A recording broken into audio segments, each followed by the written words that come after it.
Convocação de toda a mídia para um discurso super importante do Putin e logo em sequência o cancelamento desse discurso. Putin não vai mais fazer. Ao mesmo tempo, uma série de referendos são convocados pela Rússia no mesmo momento em que, a partir de setembro, a Rússia começa a reconquistar territórios importantes em Kherson e também na região de Kharkiv.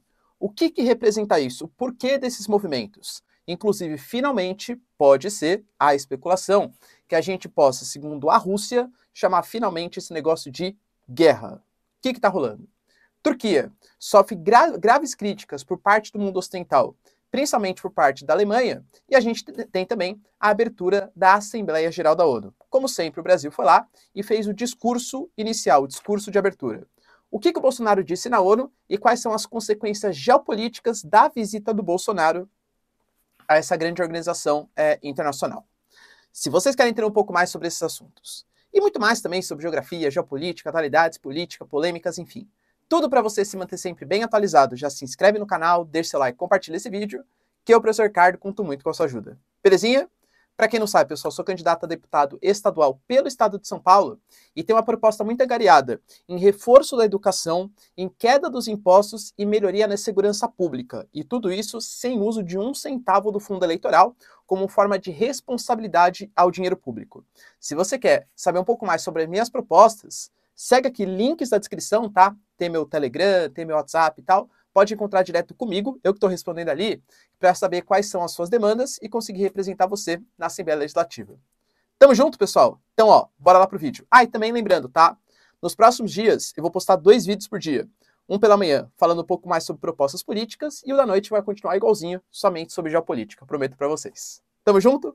Então, ó, bora lá pro vídeo, pessoal. Seguinte, uma coisa vem tirando o sono, com toda certeza, da comunidade internacional e principalmente dos ucranianos. Eu diria que a Polônia também, tá? O Andrzej Duda falou que nenhum desses referendos vai ser reconhecido como de fato oficial, que é a convocação por parte da Rússia de uma série de consultas populares. A gente já tem 4 regiões já que estão confirmadas, que é a região de Kherson, a região de Lugansk e Donetsk e a região também de Zaporizhia, ali próximo da usina, né? Da usina, a maior usina nuclear do continente europeu.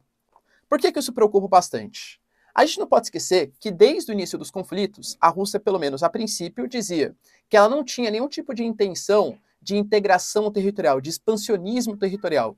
A intenção que a Rússia tinha era simplesmente de desnazificar, né? Lembra? Não posso falar aqui no YouTube esse conceito, a Ucrânia e impedir a russofobia que acontecia principalmente nas regiões separatistas de Lugansk e Donetsk, ou seja, conhecido como Donbass. Poxa, galera, quando começou o conflito, a Rússia foi mudando um pouco as suas posições. Atacou Kharkiv, foi para cima de Mariupol, foi para cima de Zaporizhia, foi para cima de Kherson, para cima de uma série de territórios. A gente sabe que a Rússia ela avançou bastante, embora a ritmo um pouco mais lento do que era esperado pela comunidade internacional, e desde setembro, os ucranianos começaram um contra-ataque bastante significativo. Lembrando que eles têm pressa, já que o inverno está vindo. E isso pode representar perder um pouco o apoio do continente europeu, dos Estados Unidos, enfim. Os Estados Unidos está com uma reserva baixíssima de combustíveis fósseis, inclusive. É uma coisa que preocupa bastante. A inflação está muito alta nos Estados Unidos. O Biden está esgotando as reservas de petróleo para ver se abaixa um pouco o preço do combustível. Caos econômico ali, tá? Então o inverno preocupa bastante os ucranianos. E além de tudo, o apoio sistemático econômico, militar, etc., pô, sistema HIMARS, munições, etc., fazendo com que a Rússia consiga avançar em posições, a Ucrânia consiga avançar em posições importantes. A Rússia diz que, na verdade, nada disso que está acontecendo e é só um reagrupamento das suas tropas para um posterior ataque.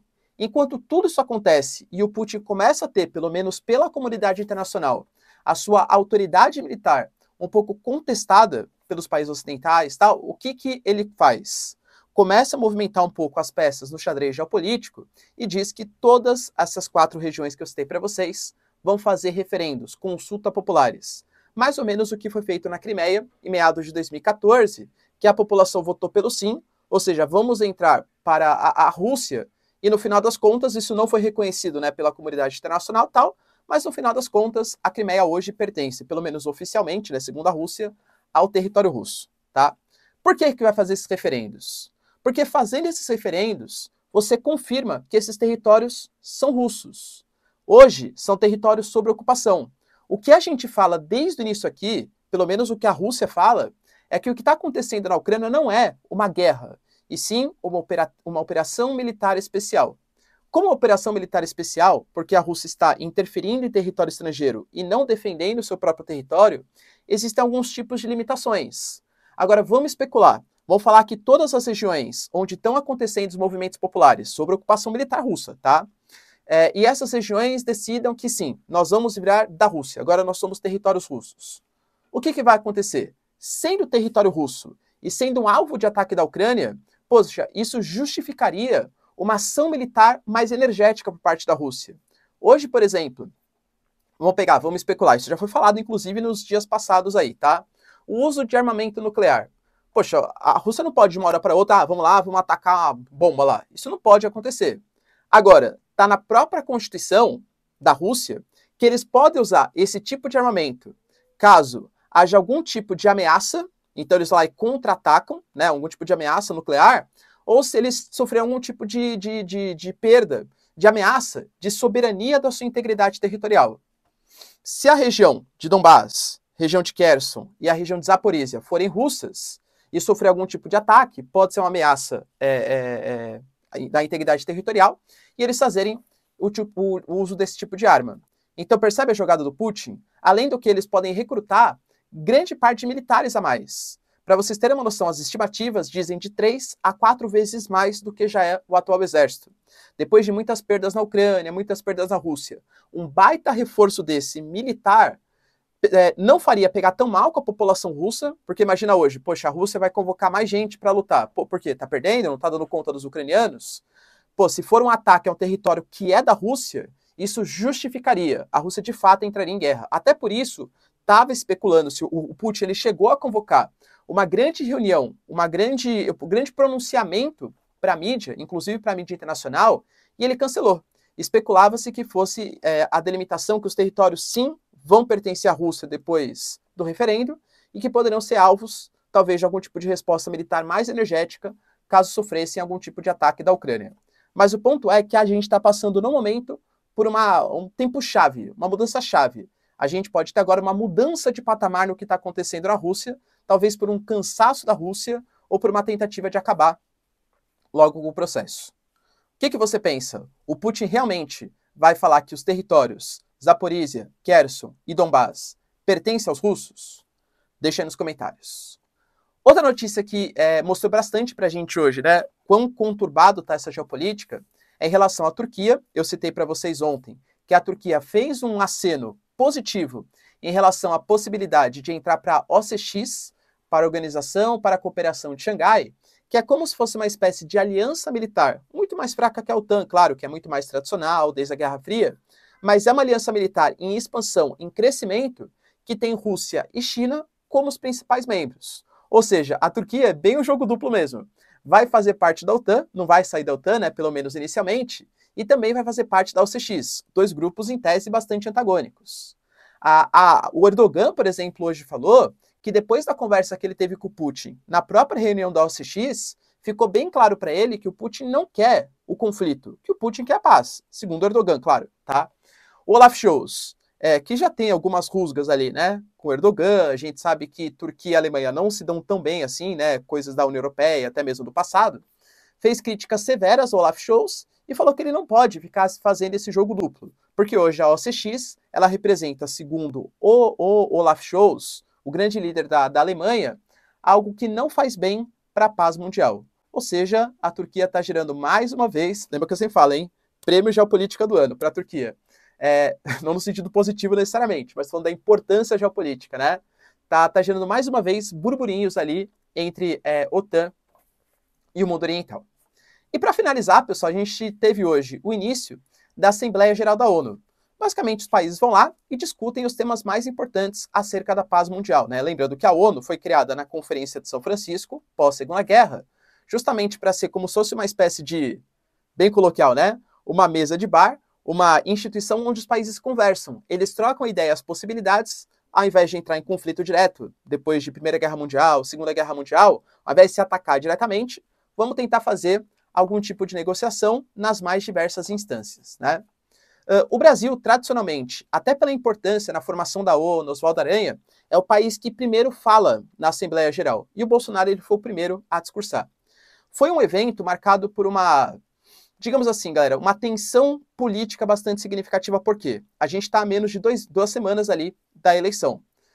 A gente já teve o Bolsonaro indo para a Inglaterra, né, para o velório da Rainha Elizabeth, enquanto muitos disseram ali, ele foi prestar condolências, enfim, grande parte da população também alegou que ele foi para fazer uma espécie de campanha. Então ele acenou ali para os seus apoiadores, deu entrevistas falando, por exemplo, que se ele não ganhar no primeiro turno é porque teve algum tipo de fraude no TSE, enquanto as pesquisas indicam que o Lula é o favorito, e aí, mas a pesquisa é mentirosa. Galera, não sei. Tá, de verdade, eu não vou entrar em questões políticas, não é o tema do vídeo. Mas estou falando que está gerando um certo tensionamento, e até natural, convenhamos, a menos de 2 semanas do processo eleitoral, tá? Então estava muito assim, confuso para saber o que ia ser feito nessa Assembleia Geral. A gente vai ter o Brasil fazendo uma reunião com o Carlos França, que é o nosso ministro das Relações Exteriores, com Rússia, com Bielorrússia, e com algumas alianças ali, ao G4 ONU, aos países do Quad, enfim. Chamou um pouco a atenção porque o Brasil não vai fazer nenhum tipo de conferência, pelo menos não bilateral, a partir do Carlos França, com países mais alinhados às pautas ocidentais, né, a OTAN, a Ucrânia e coisa que vale. Já o Bolsonaro, ele tinha algumas agendas foram canceladas, e ele vai fazer uma reunião com o Guilherme Lasso e também com o Andrzej Duda, que é o presidente da Polônia. O Andrzej Duda é um cara mais conservador, à direita, enfim, e o Guilherme Lasso talvez seja um dos últimos remanescentes da direita na América do Sul. A gente tem direita, né? O Bolsonaro, o Marito, né? Que é o cara do Paraguai. Os dois são uma direita um pouco mais conservadora, e o Guilherme Lasso lá no Equador e o Lacalipó no Uruguai também são uma direita, mas uma direita um pouco mais liberal, não tão conservadora assim, vai mais, entre aspas, partido novo, vai, entre aspas, tá bom? Então vai ser uma agenda aí com Polônia e Equador, tá? No discurso que o Brasil fez, basicamente, o que ele falou assim, geopoliticamente, ele assim, elogiou bastante, obviamente, né, o seu governo, falou ali do crescimento econômico, falou da queda do desemprego e do controle da inflação, falou, por exemplo, das políticas de saúde do Brasil, que mais de 80% da população está vacinada, falou sobre a liberdade da vacinação, né, segundo ele ali, é importante não ter que fazer nenhum tipo de passaporte, entre aspas, né, vamos falar aí sobre questões políticas mais tensas. Mas agora, geopoliticamente falando, ele falou primeiro da importância que o Brasil tem no agronegócio mundial. Segundo dados dele, o Brasil ele alimenta 1 bilhão de pessoas, ou seja, sem o Brasil, o mundo passaria fome. Foi uma certa crítica às sanções que estão sendo constantemente praticadas por União Europeia, por Estados Unidos, pelos países mais desenvolvidos. Outro ponto importante que o Brasil não tocava há bastante tempo, e que nem eu falei para vocês, vai ter uma reunião ainda nessa Assembleia, é o G4 ONU. O que é o G4 ONU? Ele falou, inclusive, tá, que não tem mais sentido hoje o Conselho de Segurança da ONU ele ser da maneira como ele é hoje. Hoje, como ele é dividido? Você tem 5 países membros, Estados Unidos, Rússia, Inglaterra, França e China, que são permanentes. E você tem 10 membros rotativos. O Brasil está dentro dos membros rotativos pela 11ª vez na história, tá? E os 5 membros permanentes, eles têm poder de veto. Ou seja, se eles falam não para alguma coisa, a resolução da ONU já não acontece. Existe um grupo chamado de G4 ONU, que tem Brasil, Índia, Japão e Alemanha, que são países que defendem uma reforma desse Conselho de Segurança da ONU, para que esses 4 países também façam parte do Conselho de Segurança Permanente e que tenha o fim desse poder de veto. Ou pelo menos a busca por uma justificativa mais eficiente pelo poder de veto. Se não convenhamos, vai. Vamos punir a Rússia vai lá e veta. Vamos punir os Estados Unidos vai lá e veta. Os países não votam de acordo com seus princípios, votam de acordo com seus interesses geopolíticos. E Rússia e Estados Unidos sempre estão em campos opostos. Então um sempre fica vetando o outro, tá?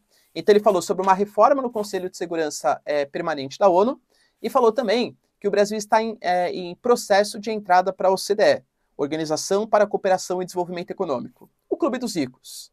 Ainda não tá? Na verdade tem a carta, teve o aceite e tal, mas ainda precisa ter uma transparência um pouco melhor sobre as questões tributárias, um respeito ao meio ambiente e defesa dos direitos humanos. E aí eu sei, né, nem todo mundo concorda, claro, mas a gente fala que os países da OCDE hoje tem França, tem Alemanha, tem Estados Unidos, que são países que politicamente não convergem tanto assim com o governo Bolsonaro. Então foi envolto numa atmosfera política bastante intensa, a gente teve grandes manifestações em prol do Bolsonaro, a gente teve, por exemplo, Paredes sendo lá, Bolsonaro, a vergonha do Brasil, etc., envolto numa questão política. Ele falou bastante também de questões políticas, mas de geopolítica internacional. G4 ONU, OCDE, e falou também que ele torce muito pela paz na Ucrânia, mas que ele não vai adotar sanções e tipos de punições à Rússia por conta de um possível ataque à Ucrânia. Ou seja, vai manter mais ou menos a sua posição de neutralidade. Beleza, pessoal? Deu para entender os principais pontos do dia? Se vocês curtiram o vídeo, então, já deixa seu like, se inscreve no canal. Tamo junto, beijos, abraços e tchau, tchau.